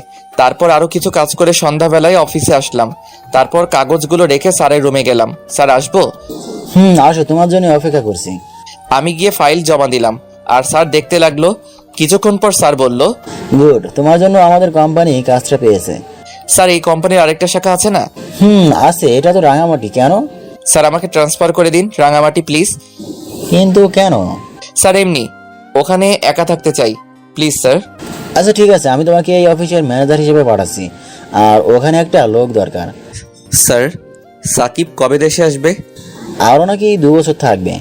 ও আচ্ছা স্যার, আমি 2 দিন পর যাব, আপনি ব্যবস্থা করে দিন। আচ্ছা, তোমার ম্যাডাম কিন্তু যেতে বলেছে, সবসময় তোমার কথাই বলে।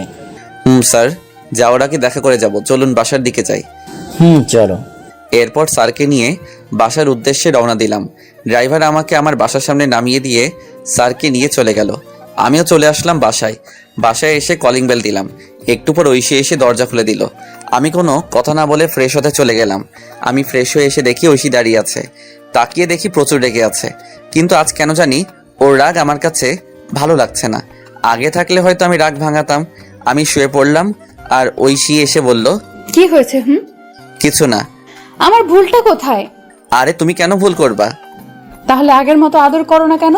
আর খাবার খাও না কেন? আচ্ছা, খাবার দাও। আসো। তারপর ঐশী খাবার দিল। আমি উঠে বসলাম আর খাবার খেতে লাগলাম। অল্প খাবার খেয়ে শুয়ে পড়লাম আর তখন বলল, আমাকে একবার বললে না আমি খেয়েছি কিনা? সরি, মনে ছিল না। আমার খুব ঘুম পাচ্ছে, ঘুমাবো। ঐশী কান্না করছে। আমি মনে মনে বলতে লাগলাম, কেন এই মিথ্যে নাটক করছো? সরাসরি বলে দিলেই তো পারো। আমি আর তোমাকে বেশি দিন জ্বালাবো না। তোমার জন্মদিনের শ্রেষ্ঠ উপহার আমি দিব, যেটা তুমি চাচ্ছ, তবে সারা জীবন দূর থেকে ভালোবাসবো। এসব ভাবতে ভাবতে ঘুমিয়ে পড়লাম। আর মাঝরাতে ঘুম ভেঙে গেল। পাশে দেখি ঐশী ফোন টিপছে। আমি হালকা উকি দিয়ে দেখি কারোর সাথে চ্যাট করছে। আমার তখন মনে হচ্ছিল আমি একটা অপদার্থ। নিজের বউ অন্য কারোর সাথে চ্যাটিং করছে, এর চেয়ে কষ্ট আর কি হতে পারে। আমি চুপচাপ কান্না করতে লাগলাম। নিজের সবটা দিয়ে ঐশীকে ভালোবেসেছিলাম, কিন্তু ঐশী এতটা নিচে নামতে পারে আমি কখনো কল্পনা করতে পারিনি। কি দোষ আমার? আমি তো ভালোবেসেছিলাম। সেই রাতে আর ঘুম হলো না। রাত প্রায় 4টার দিকে ঐশী ঘুমিয়েছে, আমি ঘুমাইনি। আমি ফজরের আজানের সময় উঠে চুপচাপ রেডি হয়ে নিলাম। তারপর রেডি হয়ে বাসা থেকে বের হয়ে নামাজ পড়ে পার্কে কিছুক্ষণ হাঁটাহাঁটি করে সকালে নাস্তা করে অফিসে চলে আসলাম। অফিসে এসে কাজে মন দিলাম। আর একটু পর রাফা আসলো আর আমাকে বলল, দুপুরে থানায় যেতে বলছে। তার মানে একদিনের মধ্যে কাজ শেষ? দেখতে হবে না জামাইটা কার। আমি আজকে চলে যাব রাতে। আজকেই যেতে হবে? কালকে তো ঐশীর জন্মদিন। আর শোন, ঐশী যে ছেলেটার সাথে কথা বলে তার নাম সানি, বাসা এই জায়গায়। আরে ওই ছেলের ঠিকানা দিয়ে আমি কি করব? তবুও জেনে রাখ, আর ছেলেটা ভালো না। ও শোন, তুইও সাথে যাবি থানায়। আচ্ছা ঠিক আছে, এখন কাজ কর। এরপর রাফা চলে গেল আর আমিও কাজ করতে লাগলাম। কাজ করতে করতে দুপুর হয়ে গেল। তারপর স্যারের রুমে গেলাম। স্যার বলল, এই না তোমার টিকিট, ভোর 4টায় বাস ছাড়বে। আর এই যে ফাইল, আর এখানে তোমাকে রাজু একটা ছেলে রিসিভ করবে। ওকে স্যার, এই নিন এই মাসের সমস্ত হিসাব, আর পিয়নের দিকে একটু খেয়াল রাখবেন, লোকটা সুবিধার না। আচ্ছা, আর যাওয়ার সময় আমার বাসা হয়ে যেও। ওকে স্যার, যাই তাহলে। এরপর স্যারকে বিদায় দিয়ে রাফাকে নিয়ে থানায় আসলাম। থানায় এসে সোজা ভাইয়ার কেবিনে গেলাম। দেখি ভাইয়া কাজ করছে। আমাদের দেখে ভাইয়া ভিতরে যেতে বলল। আমরা গিয়ে বসলাম আর উনি বললেন, শাহরিয়ার, এই নাও ফাইল, এখানে সমস্ত সম্পত্তির কাগজপত্র আর দলিল আছে। আর ঐশীর কাকা কাকি এখন জেলে। আমি ফাইল নিলাম আর বললাম, ধন্যবাদ ভাই। এবার বলো কি খাবে? আজকে বাসায় চলো, তোমার খবর আছে। আমি কি করলাম? তখনই রাফা চলে গেল। আমি বললাম, ভাই রেগে আছে কেন? কালকে বাসায় যায়নি। ও আচ্ছা, আর ভাই আজকে রাঙামাটি যাচ্ছি। ও আচ্ছা, আর খুব তাড়াতাড়ি যাচ্ছে হবো। তাই নাকি? এই রাফাকে বলবে না, আমি গিয়ে সারপ্রাইজ দিব। ওকে তাহলে যাচ্ছি, আর দোয়া চাই। ওকে, আল্লাহ হাফেজ। এরপর বিদায় নিয়ে চলে আসলাম। আমি আর রাফা অফিসে আসলাম। অফিসে এসে কাজ করতে লাগলাম আর মোটামুটি সবার কাছ থেকে বিদায় নিলাম। এভাবে অফিস টাইম শেষ হলো। আমি স্যারের সাথে আরও কিছু কথা বলে বাসার দিকে যেতে লাগলাম। যাওয়ার সময় একটা গোলাপ কিনলাম। বাসায় যেতে প্রায় সন্ধ্যা হয়ে গেল। আমি গিয়ে কলিং বেল দিলাম। তারপর ঐশী এসে দরজা খুলে দিল। আমি গোলাপটা আগেই লুকিয়ে রেখেছি। আমি চুপচাপ ভিতরে চলে গেলাম। ভিতরে গিয়ে ফাইলটা আলমারিতে রেখে ফ্রেশ হতে চলে গেলাম। ফ্রেশ হয়ে এসে দেখি আজকে আর তেমন কোনো কথা বলছে না। হয়তো এতক্ষণ এই ছেলের সাথে কথা বলছিল, আর আমি এসে বিরক্ত করলাম। আমি ভাবলাম এখন বাসায় কি করব, তাই ভাবলাম বাহির থেকে হেঁটে আসি। যেই ভাবা সেই কাজ। আমি বাহিরে চলে আসলাম। আমি চাচার দোকানে আসলাম। এসে চাচাকে চা দিতে বললাম আর চাচার সাথে গল্প করতে লাগলাম। আর তখনই আমার ফোনে কল আসলো। আমি ফোনটা বের করে দেখি সাকিব ফোন দিয়েছে। আমি কলটা রিসিভ করলাম। কি রে, কি অবস্থা? শালা, একদিন আমাকে ফোন দিয়েছিস? আরে অনেক বিজি থাকতে হয়। শুনলাম রাঙামাটি যাচ্ছিস। রে, কি হয়েছে বলতো? বাদ দে না, কি দরকার? আমাকে বন্ধু ভাবলে বল। শোন তাহলে। এরপর আমি আমার সাথে ঘটে যাওয়া সবকিছু সাকিবকে বললাম। সব শুনে সাকিব বলল, দোস্ত, তোকে সান্ত্বনা কিভাবে দিব, আমার ভাষা নেই। বাদ দে। আর দেশে আসবি কবে? আরো 2 বছর পর। ও আচ্ছা। এরপর সাকিবের সাথে আরো কথা বলে ফোন কেটে দিলাম। আর চাচার সাথে কথা বলতে বলতে রাত 10টা বেজে গেল। আমি চাচাকে বিদায় দিয়ে বাসার দিকে যেতে লাগলাম। আমি রাস্তা দিয়ে হেঁটে যাচ্ছি আর তখন দেখি কিছু ছেলে একটা ছেলেকে মারছে। আমি তাদের কাছে গেলাম। আমি কাছে গিয়ে দেখি এটা সানি, যে ঐশীর সাথে কথা বলে। আমি পিছন ফিরলাম আর মনে হলো আজকে যদি আমার ভাইকে মারতো তাহলে কি আমি চলে যেতে পারতাম? না, ছেলেটাকে বাঁচাতে হবে। এই বলে আমি অন্য ছেলেদের মারতে লাগলাম। একসময় ছেলেগুলো দৌড়ে চলে গেল আর আমি পাশে তাকিয়ে দেখি সানি দাঁড়িয়ে আছে। আমি কাছে গিয়ে বললাম, ওরা তোমাকে মারছিল কেন? আসলে ওরা আমার সবকিছু নিয়ে যেতে চেয়েছিল, কিন্তু আমি না করি তাই। ও আচ্ছা, রাতে বাইরে থাকতে নেই, বাসায় চলে যাও। এই বলে আমি আবার হাঁটা দিলাম। এদিকে ছেলেটা মনে মনে ভাবছে, শাহরিয়ার ভাই সত্যি খুব ভালো মানুষ, আজ ওনারা না থাকলে আমি হাসপাতালে থাকতাম। এসব ভেবে চলে গেল বাসায়। আমি বাসায় এসে কলিং বেল দিলাম, কিন্তু আজ ঐশী একটু দেরিতে দরজা খুললো আর হাতে দেখি ফোন স্ক্রিন অন করা। আমি আর না তাকিয়ে বিছানায় শুয়ে পড়লাম। আর তখন আমায় বলল, খাবার খাবে না? না। আগে বললে কি হতো, তাহলে রান্না করতাম না। সরি। ভালো লাগে না নাটক। চুপ করে রইলাম। আমি একসময় ঘুমিয়ে পড়লাম। আর যখন ঘুম ভাঙলো তখন দেখি রাত 3টা বাজে। আমি পাশে তাকিয়ে দেখি ঐশী ঘুমিয়ে আছে। আমি ঐশীর ফোনটা হাতে নিলাম আর চেক করলাম, কিন্তু পাসওয়ার্ড দেওয়া আগে তো আমার নাম ছিল, তাই আমার নাম দিলাম, কিন্তু পাসওয়ার্ড ভুল দেখাচ্ছে। আমার আবার মনে হলো সানির নাম দেওয়ার জন্য। আমি সানির নাম দিলাম, দেখি লক খুলছে। ফোনে লক খুলতেই আমি অবাক, কারণ ওয়ালপেপারে সানির পিক। আমার ইচ্ছে করছে ফোনটা ভেঙে ফেলতে। নিজের ভালোবাসার মানুষের ফোনে অন্যের পিক, তাও আবার ওয়ালপেপারে। আর পাসওয়ার্ড, বাহ কি সুন্দর। আমি চ্যাটিং চেক করলাম, দেখি রাত 1:34 পর্যন্ত কথা হয়েছে। আমি ফোনটা রেখে দিলাম। তারপর টেবিলে বসলাম আর একটা কাগজ নিলাম আর লিখতে লাগলাম, পাগলি, তুই যখন এই চিরকুটটা পড়বে তখন আমি অনেক দূরে থাকবো। তোমাকে অনেক ভালোবেসেছিলাম, নিজের সবটা উজাড় করে দিয়েছিলাম, কিন্তু যেদিন দেখলাম তুমি অন্য কারোর সাথে পার্কে বসে আড্ডা দিচ্ছ, তখন মনে হয়েছিল আত্মহত্যা করি, কিন্তু কেন করিনি জানো? ওই যে মহাপাপ, এর জন্য বেঁচে আছি। এত ভালোবাসি তবুও বুঝলে না। আর হ্যাঁ, আমি তো তোমার যোগ্য না। আমার চেহারা খারাপ আর আমি তোমার থেকে অনেক বছরের বড়। তোমার সাথে আমার মিলে না, কিন্তু তুমি যদি প্রথমে না করতে তাহলে এত কষ্ট হতো না। আমি ভুল ছিলাম। তোমার বাবার সম্পত্তি তোমায় ফিরিয়ে দিলাম, ফাইলে সব আছে, পারলে সেখানে চলে যেও। আর সানি ভালো ছেলে, তার সাথে নতুন জীবন শুরু করো। দোয়া করি তোমাকে ডিভোর্স দিতে পারবো না। তবে এটা ভেবো না আমি কোনোদিন স্ত্রীর অধিকার নিয়ে সামনে আসবো না। আমি তো ভুলেই গিয়েছিলাম, তুমি তো এখন আর পিচ্চি বউ নেই, তুমি এখন অনেক বড় হয়ে গেছো। ইচ্ছে করছিল শেষবার জড়িয়ে ধরতে, কিন্তু অধিকারটা আর নেই। পাগলি রে, খুব ভালোবাসতাম তোকে। নিজের খেয়াল নিও, আর সানিকে কষ্ট দিও না। ছেলেটার বয়স অল্প, হয়তো সামলাতে পারবে না। চলে গেলাম বহুদূরে, এখানে তুমি নামক কেউ থাকবে না, আর নিজের স্বপ্ন পূরণ করবা। আর লিখতে পারছি না, ভিতরটা ফেটে যাচ্ছে। তুমি আমার আদরের পিচ্চি বউ হিসেবে থাকবে। আল্লাহ হাফেজ, ইতি পাগল। আমি চিরকুট লিখে চোখ মুছে ব্যাগ গুছিয়ে নিলাম, আর আমি রেডি হয়ে আলমারি থেকে ফাইলটা বের করে চিরকুটটা পাশে রাখলাম, আর গোলাপটা চিরকুটের উপর রেখে একবার ঐশীর দিকে তাকালাম। দেখি বাচ্চাদের মতো ঘুমিয়ে আছে, দেখতে খুব সুন্দর লাগছে। মনে হচ্ছে কপালে একটা ভালোবাসার পরশ এঁকে দেই, কিন্তু না, সব ইচ্ছে কি আর পূরণ হয়? আমি বেরিয়ে আসলাম। আমি ফোন বের করে দেখি 3:45 বাজে। আমি তাড়াতাড়ি করে ব্যাগ নিয়ে হাঁটা দিলাম। তারপর বাস স্টেশনে এসে বাসে উঠলাম। তারপর ফোন থেকে সিমটা খুলে ভেঙে দিলাম। ফোনটা পকেটে রেখে বাহিরের দিকে তাকিয়ে আছি আর নিঃশব্দে কাঁদছি। বাস তার আপন গতিতে চলতে লাগলো। এভাবে কান্না করতে করতে কখন যে ঘুমিয়ে পড়লাম মনে নেই। ওদিকে ঐশী ঘুম থেকে উঠে দেখে আমি শাহরিয়ার পাশে নেই।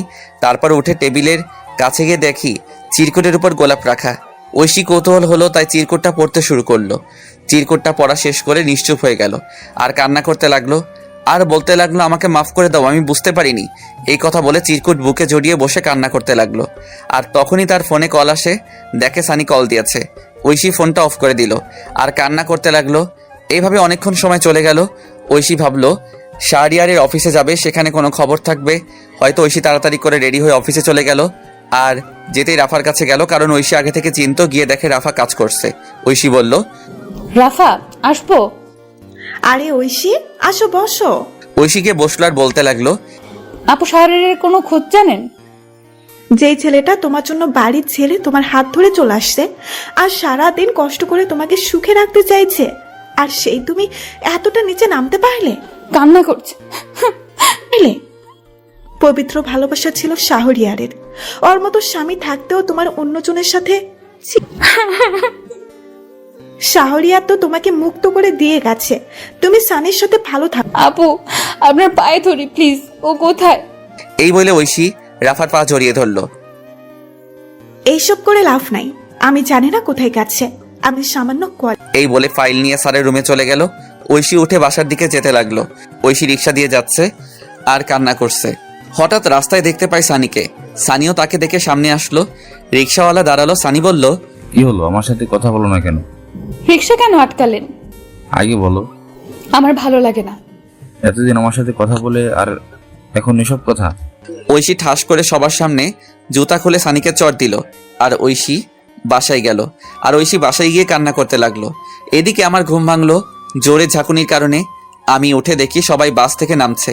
আমি পাশে সাইনবোর্ড দেখলাম, দেখে আমি চলে আসছি রাঙামাটি। আমি ব্যাগ নিয়ে বাস থেকে নামলাম। নেমে একটা ফাঁকা জায়গায় এসে স্যারের দেওয়া সেই ছেলেকে কল দিলাম। কল দিতেই সাথে সাথে কল ধরলো আর বলতে লাগলো, ভাই আপনি কোথায়? আমি তো বাসের সামনে। আমি বাসের পিছনে আছি, তুমি এদিকে আসো। তারপর একটা ছেলে আসলো আর আমাকে বলল, আপনি শাহরিয়ার রহমান? তুমি রাজু? ভাই চলেন। এরপর আমি ছেলেটার সাথে যেতে লাগলাম। একটু পর একটা গাড়িতে উঠলাম। রাজু গাড়ি চালাচ্ছে, আমি চুপচাপ বসে আছি। আমার শুধু ঐশীর কথা মনে পড়ছে। মেয়েটা এখন কি করছে কে জানে, ঠিক মতো খাওয়া দাওয়া করছে তো, এসব ভাবছি। আর তখন রাজু বলে উঠলো, ভাই নামেন, চলে আসছি। ও আচ্ছা। আমি নেমে পড়লাম, দেখি একটা বাসা। তারপর রাজু আবার বলে উঠলো, ভাই বাসা পছন্দ হয়েছে? আরে একা থাকবো তা আর পছন্দের কি, চলেন ভিতরে যাই। এরপর আমি রাজুর সাথে ভিতরে গেলাম। ভিতরে গিয়ে সব দেখতে লাগলাম। বাসাটা ভালো, সবকিছুই আছে।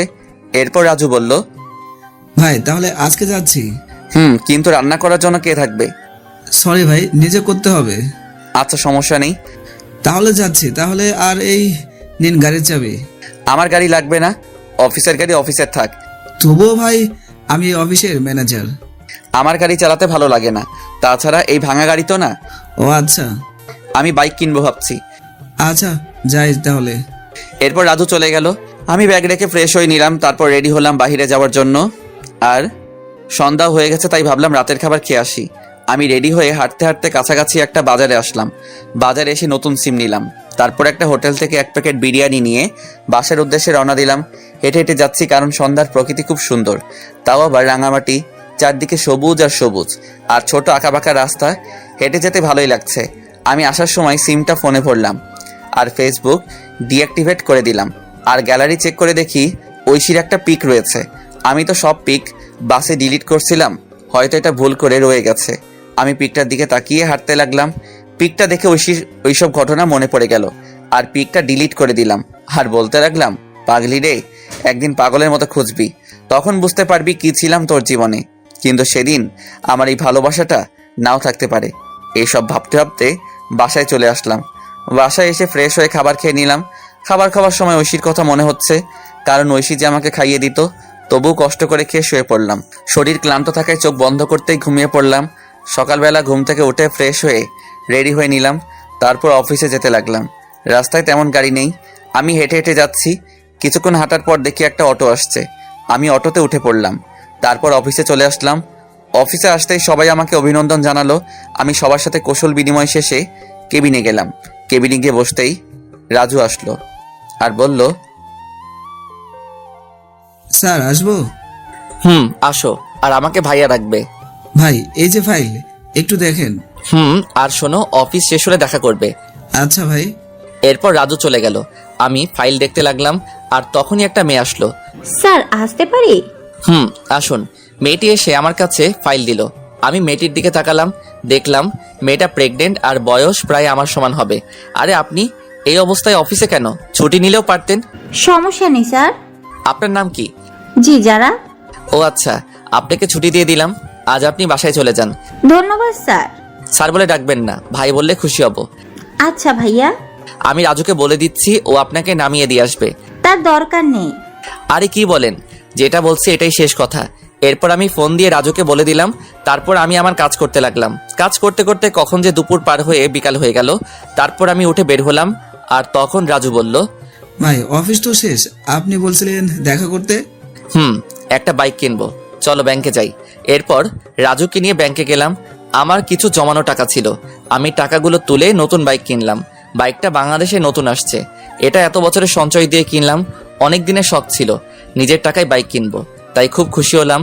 আমাকে খুশি দেখে রাজু বলল, সত্যি ভাই, নিজের টাকার বাইক কিনলে ফিলিংসটা অন্যরকম লাগে। এরপর রাজুকে বিদায় দিয়ে আমি রাতের খাবার বাহির থেকে খেয়ে বাসায় চলে আসলাম। এভাবে বেশ কিছুদিন চলে গেল। এখন আর ঐশীর কথা মনে হয় না, কারণ অফিসের সবার সাথে বন্ধু হিসেবে কথা বলি আর আড্ডা দিই। কিন্তু একদিন আমি অফিসের শেষ করে রাতে বাসার দিকে যাচ্ছি। নীরব রাস্তা, তেমন কোনো মানুষজন নেই। আমি হেডফোন কানে দিয়ে আনমনে বাইক চালাচ্ছি। হঠাৎ রাস্তার পাশ থেকে একটা মেয়ের চিৎকার আসছে। আমি বাইকটা ব্রেক করলাম আর সামনে গেলাম, আর গিয়ে দেখি অফিসের সেই মেয়ে যারা প্রসব বেদনায় চিৎকার করছে। তাই আমি তখন বললাম, আপনি এখানে? আপনার হাজবেন্ড কই? ভাই আমাকে হাসপাতালে নিয়ে যাবেন, আমি পারছি না। আমি রাস্তায় গাড়ি পাচ্ছি না, কিন্তু কি করব কিছু বুঝতে পারছি না। কিন্তু বেশি দেরি হলে অনেক ক্ষতি হয়ে যাবে, তাই আমার বাইকটা কাছে আনলাম। তারপর যারাকে আমার বাইকের সামনে উঠালাম আর ঝাপটে ধরে বাইক চালাতে লাগলাম। আর হাসপাতালে এসে আমি কোলে তুলে নিয়ে ভিতরে গেলাম। ভিতরে গিয়ে চিৎকার দিয়ে ডাক্তারকে ডাকতে লাগলাম। একটু পর ডাক্তার বেরিয়ে আসলো, আর আমার কোলে যারার এই অবস্থা দেখে নার্সকে অপারেশন থিয়েটারে নিয়ে যেতে বলল। তারপর নার্স ট্রলি করে ওটিতে নিয়ে গেল। আমি বাইরে বসে অপেক্ষা করছি, আর তখন নার্স এসে বলল, আপনি হাসপাতালের ফর্মালিটিগুলো কমপ্লিট করে আসুন। এরপর আমি হাসপাতালের সমস্ত কিছু কমপ্লিট করলাম। তারপর এসে অপেক্ষা করতে লাগলাম, আর বেশ কিছুক্ষণ অপেক্ষা করার পর ওটি থেকে ডাক্তার বেরিয়ে আসলো, আর আমি কাছে গেলাম। আপনি একটু আমার সাথে আসুন। এরপর ডাক্তার আমাকে ওটির ভিতরে নিয়ে গেল, আর তখন যারা মেয়েটি আমাকে দেখে অক্সিজেন মাস্ক খুলে আমাকে বলতে লাগলো, ভাই আমার সময় শেষ হয়ে গেছে, আমি মনে হয় বাঁচবো না, আপনি আমার মেয়েটাকে দেখবেন। আপনার হাজবেন্ড? সে অন্য একজনকে নিয়ে বিদেশে চলে গেছে, আমায় কথা দিন। এই বলে আমার কোলে ছোট মেয়েটিকে দিল, আর আমি কোলে নিলাম। কথা দিলাম আমি মেয়েটিকে আমার পরিচয় মানুষ করব। এই কথা বলতেই মেয়েটি মারা গেল। আমি কান্না করে দিলাম। মেয়েটা আমাকে প্রথমবার দেখে এতটা বিশ্বাস করেছিল। তারপর ডাক্তার এসে আমাকে সান্ত্বনা দিতে লাগলো আর বলতে লাগলো, সত্যি ভাই, আপনি মহান না হলে একজনের বাচ্চা আপনি পরিচয় দিয়ে মানুষ করবেন। আজকে থেকে এই মেয়েটি আমার সন্তান। ডাক্তার আমাকে কান্না করতে করতে জড়িয়ে ধরলো আর বলতে লাগলো, ভাই আপনি মানুষ না, আপনি ফেরেশতা। আমিও ডাক্তারকে জড়িয়ে ধরলাম। তারপর সমস্ত কাজ শেষ করে আমি বাচ্চা মেয়েকে নিয়ে রাত 3টার দিকে বাসায় আসলাম। হাসপাতাল থেকে সবকিছু নিয়ে আসছি, বাবুর ফিডার, দুধ সবকিছু। আমি বাসায় এসে বাচ্চাকে শুয়ে দিয়ে ফ্রেশ হতে চলে গেলাম, আর ওয়াশরুম থেকে শুনতে পেলাম কান্না করছে। আমি তাড়াতাড়ি করে ফ্রেশ হয়ে চলে আসলাম আর বাবুর খাবার রেডি করে খাওয়াতে লাগলাম। আমি যদিও আগে কখনো বাচ্চাকে খাওয়াইনি, কিন্তু ওই যে মানুষ বলে না, পরিস্থিতি সব শিখিয়ে দিয়ে যায়। আমি বাচ্চার পাশে শুয়ে খাওয়াতে লাগলাম, ফিডার দিয়ে। মনে মনে ভাবতে লাগলাম কি নাম রাখা যায়, আর তখনই মাথায় আসলো একটা নাম। রেখে দিলাম তানিশা। 3 বছর পর সকালবেলা ঘুম ভাঙলো তানিশার ডাকে। বাবাই, ও বাবাই, ওঠো না। আম্মু, কি হয়েছে? খুব খিদে পেয়েছে। আমি তাড়াতাড়ি করে উঠে রান্নাঘরে গেলাম আর রান্না করতে শুরু করলাম। কিছুক্ষণের মধ্যে রুটি আর ডিম ভাজি করে টেবিলে আনলাম আর বললাম, আম্মু কই তুমি? বাবাই। তানিশা আসলো আর চেয়ারে বসে পড়লো। আমি চেয়ারে বসে মেয়েকে খাইয়ে দিতে লাগলাম। মেয়ে আমাকে বলল, বাবাই, তুমি খাবা না? না মা, আমি এখনো ফ্রেশ হইনি যে। তাহলে ফ্রেশ হয়ে এসো, তারপর দুজনে একসাথে খাবো। না আম্মু, তুমি খাও। যাও বলছি বাবাই। আমি মেয়ের রাগ দেখে ফ্রেশ হয়ে আসলাম। তারপর দুজনে একসাথে গল্প করতে করতে খাবার খেয়ে নিলাম। তখন তানিশা বলল, বাবাই, আমি ডাক্তার আঙ্কেলের কাছে যাব।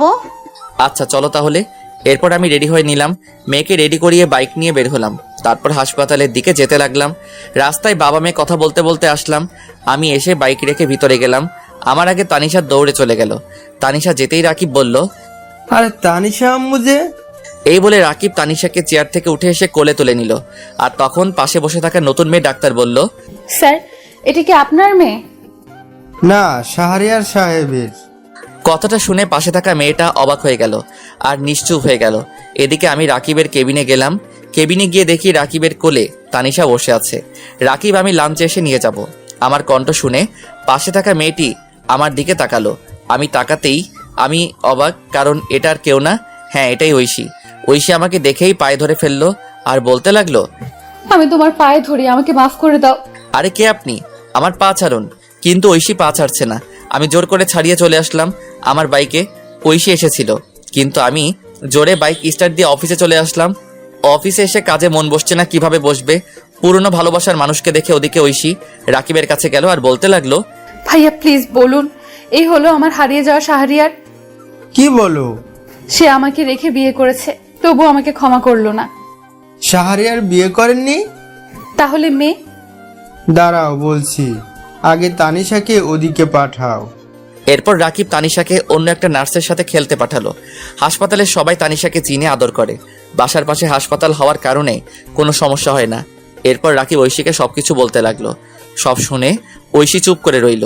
ঐশী কোনো কথা বলছে না। তখন আবার রাকিব বলল, ওনার মতো লোক বন্ধু হিসাবে পেয়েছি, এটাই অনেক। ওর বাসার ঠিকানা দেন। এরপর রাকিব আমার বাসার ঠিকানা দিয়ে দিল। এদিকে আমি চেয়ারে হেলান দিয়ে ঐশীর কথা ভাবছি। আমি কি আজও ঐশীকে খুব ভালোবাসি? নিজেকে নিজে প্রশ্ন করলাম। তখনই দরজার কাছ থেকে কেউ বলে উঠল, আসতে পারি স্যার? আমি না দেখে বললাম, আসুন। আমি তাকিয়ে তো অবাক, কারণ এটার কেউ না, এটা রাফা। দোস্ত, তুই কেমনে সম্ভব? তোর জন্য আমাকে রাঙামাটি আসতে হলো। তারপর বল, কেমন আছিস? ভালো, তুই? আলহামদুলিল্লাহ ভালো। এবার বল কি খাবি? এখন তোর মাথা, বাকিটা পরে দেখা যাবে। গুড। কতদিন আড্ডা হয় না। ঐশীর সাথে দেখা হয়েছে। আমি প্রশ্নটা শুনে চুপ করে রইলাম। আমাকে চুপ থাকতে দেখে আবার বলল, তোর সাথে গুরুত্বপূর্ণ কথা আছে। বল। তুই ঐশীকে মেনে নে। কি? এটা তুই কি বলছিস? আমি বলছি, কারণটা জানলে তুই কান্না করবি। বল তাহলে শুনি। তুই চলে আসার পর ঐশীর মানসিক অবস্থা খুব খারাপ হয়। দিনের পর দিন না খেয়ে দিন কাটাতো। কি বলিস? তারপর আমি একদিন বাসায় গিয়ে দেখি ফ্লোরে পড়ে আছে। তারপর আমি নিয়ে হাসপাতালে যাই। হাসপাতালে ডাক্তার বলে মানসিক অবস্থা খুব খারাপ, সুস্থ হতে 6 মাস লাগবে। 6 মাস ধরে চিকিৎসা চলছিল, কিন্তু সবসময় শুধু তোর। আমি তাকে আমার সাথে রাখি। আমি তো একটা মেয়ে, আমি বুঝতে পারি সত্যি এখনো মেয়েটা তোকে অনেক ভালোবাসে। আমি নিজে চোখে দেখছি তোর জন্য প্রতিটা রাত কান্না করতো। প্লিজ মেয়েটাকে আর কষ্ট দিস না। এখন আমার খুব খিদে পেয়েছে, খাবো। ওয়েট, আমি রাজুকে ফোন করে বলে দিলাম খাবার আনার জন্য। একটু পর রাজু খাবার নিয়ে আসলো আর খাবার দিয়ে চলে গেল। আমি আর রাফা মিলে খাবার খেয়ে নিলাম। তারপর বললাম, চল বাসায় যাই। পাগল নাকি? একটু পর আমার ফ্লাইট। মানে কি বলিস? তোর ভাতিজা হয়েছে, তাই তার জন্য যেতে হবে আজকেই। তাই নাকি? দোস্ত, আমি চাই রে, আর ভাবিকে নিয়ে আসিস। তোর মেয়েকে দেখতে পারলাম না। তুই সব জানিস? তোর মতো বন্ধু সবার কপালে থাকে না। তুই সত্যিই ভালো মানুষ। দোস্ত, আমি চাচ্ছি আমার শহরে যাব। মা বাবা কেমন আছে? গুড। এরপর রাফার সাথে আরো অনেক বিষয় নিয়ে কথা বললাম। তারপর রাফাকে এগিয়ে দিয়ে আসলাম। এভাবে দুপুর হয়ে গেল। আমি দুপুরে বের হলাম আর সোজা চলে আসলাম হাসপাতালে, কারণ মেয়েকে নিয়ে যেতে হবে। তাই আমি এসে রাকিবের কেবিনে গেলাম। কেবিনে গিয়ে দেখি ফোনে কথা বলছে। আমাকে দেখে ফোনটা রেখে দিয়েছে। আমি বললাম, তানিশাকে ডাক দে, বাসায় যাব। বাসায় চলে গেছে। কি বলিস? কার সাথে? বাসায় গিয়ে দেখতে পারবে। আচ্ছা, যাচ্ছি তাহলে। এই বলে যেতে লাগলাম। দরজার কাছে আসতেই রাকিব পিছন থেকে বলে উঠল, এবার আরেকটা তানিশা চাই। এই বলে হেসে দিল। আমি বুঝতে পারছি রাকিব কি বলছে। আমি বাইক নিয়ে বাজারে আসলাম। বাজারে এসে তানিশার জন্য কিছু কিনে বাসায় চলে আসলাম। বাসায় এসে কলিং বেল দিলাম, আর একটু পর কেউ দরজা খুলে দিল। আমি দেখি ঐশী আমাকে দরজা খুলে দিয়ে মাথা নিচু করে দাঁড়িয়ে আছে। আমি চুপ করে ফ্রেশ হতে চলে গেলাম। ফ্রেশ হয়ে এসে দেখি তানিশা ঘুমাচ্ছে। আমি খাবার খাওয়ার জন্য টেবিলে গেলাম। টেবিলে গিয়ে দেখি ঐশী খাবার নিয়ে বসে আছে। আমি টেবিলে বসলাম আর সাথে সাথে ঐশী আমাকে খাবার দিল। আমি খাবার খেতে লাগলাম। ঐশীর দিকে না তাকিয়ে আমি খাবার খেয়ে চলে আসতে লাগলাম আর পিছনে ফিরে বললাম, খাবার খেয়ে নিবেন। কথাটা শুনে ঐশী খুব খুশি হলো আর খেয়ে নিল। আমি এসে ফোন টিপছি। আমি আমার পুরনো আইডি লগইন দিলাম আর লগইন করতে দেখি অনেক মেসেজ। আমি জিহাদের আইডিতে মেসেজ দিলাম আর লিখলাম, দোস্ত, এটা আমার নাম্বার আর 2 দিন পর আমি ফিরছি। এটা বলে আরো কিছুক্ষণ ফেসবুক চালিয়ে ঘুমিয়ে পড়লাম। যখন ঘুম ভাঙলো তখন দেখি তানিশা আর ঐশী বসে বসে হাসাহাসি করছে। আমাকে উঠতে দেখে তানিশা বলল, বাবা জানো, মা আমাকে অনেক আদর করে। তাই? আমি বুঝি আদর করি না? করে। আমি মাকে কোথাও যেতে দিব না। আচ্ছা, খাবার খেয়েছো? মা খাইয়ে দিয়েছে। আমি মার সাথে খেলা করেছি। গুড। আমি তাকিয়ে দেখি সন্ধ্যা হয়ে গেছে। তাই ভাবলাম বাহির থেকে হেঁটে আসি। যেই ভাবা সেই কাজ। আর আশেপাশে কয়েকটি বন্ধু হয়েছে, তাই ভাবলাম আড্ডা দিয়ে আসি। আমি রেডি হয়ে নিলাম। তারপর বের হলাম। বাইক নিলাম না, হেঁটে হেঁটে আড্ডা দিতে গেলাম। আড্ডা দিয়ে রাত 11টায় বাসায় ফিরলাম। বাসায় ফিরে দেখি ঐশী খাবার টেবিলে বসে আছে। আমি যেতেই বলল, এতক্ষণ কই ছিলা? রাত কয়টা বাজে? বাহিরে আড্ডা দিলাম। আমি কখন থেকে বসে আছি। সরি। ঐশী এরপর খাবার খাইয়ে দিতে লাগলো। আমি না করলাম না। খাবার খেয়ে রুমে এসে শুয়ে পড়লাম। একটু পর ঐশী আসলো আর সোজা আমার বুকে আসলো। হচ্ছে কি? কেন বুঝতে পারো না? আমি প্রস্তুত না। আমাকে ক্ষমা করা যায় না? ক্ষমা অনেক আগে করেছি। তাহলে কাছে নিতে সমস্যা কি? ভালো লাগছে না। আমি মানবো না। মেয়ে আছে। আমি সানিকে শুধু বন্ধু ভাবতাম, আর আমার দেহ শুধু তোমার। আমি ঠাস করে চট দিলাম আর সরিয়ে দিলাম। ঐশী নিচে পড়ে গেল। আর তখনই পাশে একটা ফল কাটার ছুরি ছিল, ওটা দিয়ে হাত কেটে ফেললো। আমি সাথে সাথে উঠে পড়লাম আর গালে থাপ্পড় মারলাম। কিসের এত পাগলামি তোমার? তোমার পিচ্ছি বউয়ের অধিকার দাও। আমি তাড়াতাড়ি করে হাত ব্যান্ডেজ করে দিলাম আর বিছানায় শুয়ে দিলাম। ঐশীর উপর এত রাগ হচ্ছে, হাত কেন কাটবে? ইচ্ছে করছে আরো কয়েকটা চট দেই। দাও, তবুও তো তোমার ভালোবাসা পেলাম। উফ, কি যে করি। ঐশী তখন আমাকে ধাক্কা দিয়ে ফেলে পাগলের মতো চুমু দিতে লাগলো। আমি প্রথমে বাধা দিলাম, কিন্তু শুনলো না। একসময় আমিও নিজেকে কন্ট্রোল করতে পারলাম না। হারিয়ে গেলাম ভালোবাসার রাজ্যে। ফজরের সময় ঐশীর ডাকে ঘুম ভাঙলো। এই উঠো, গোসল করো, যাও। আরে ঘুমাতে দাও। পরে মেয়ে উঠে পড়বে। উফ, আর একটু। না, এবার উঠো তো, সারা রাত অনেক হয়েছে। এই বলে ঐশী উঠে ফ্রেশ হতে চলে গেল। ঐশী ফ্রেশ হয়ে নামাজে দাঁড়ালো। আমিও গোসল করে নিলাম। তারপর নামাজ আদায় করে আবার ঘুমিয়ে পড়লাম। ঘুম ভাঙলো তানিশার ডাকে। বাবাই, ও বাবাই, ওঠো, 11টা বাজে। আমি উঠে পড়লাম। তারপর ফ্রেশ হলাম। ফ্রেশ হয়ে রান্নাঘরে গিয়ে দেখি ঐশী কাজ করছে। দেখি ঐশী অনেক খুশি। আমি কাছে গিয়ে জিজ্ঞেস করলাম, আজ এত খুশি? অধিকার পেয়ে গেছি রাতে। মুচকি হাসি দিলাম। আজকে আমার বাসায় যাব। সত্যি? রেডি হও। আমি তানিশার কাছে আসলাম। এসে বললাম, আম্মু, আজকে তোমার দাদার বাসায় যাব। ও তাই? আচ্ছা, আমি রেডি হচ্ছি। তোমার আম্মুর কাছে যাও। ওকে বাবাই। এরপর তানিশা ঐশীর কাছে চলে গেল। আমিও ব্যাগ গুছিয়ে নিলাম। তারপর অনলাইনে টিকিট কাটলাম। বিকেলবেলা সবাইকে নিয়ে বের হলাম। যথাক্রমে সবকিছু শেষে চলে আসলাম নিজের শহরে, যেই শহর একদিন রাতের অন্ধকারে ঐশীর হাত ধরে ছেড়েছিলাম।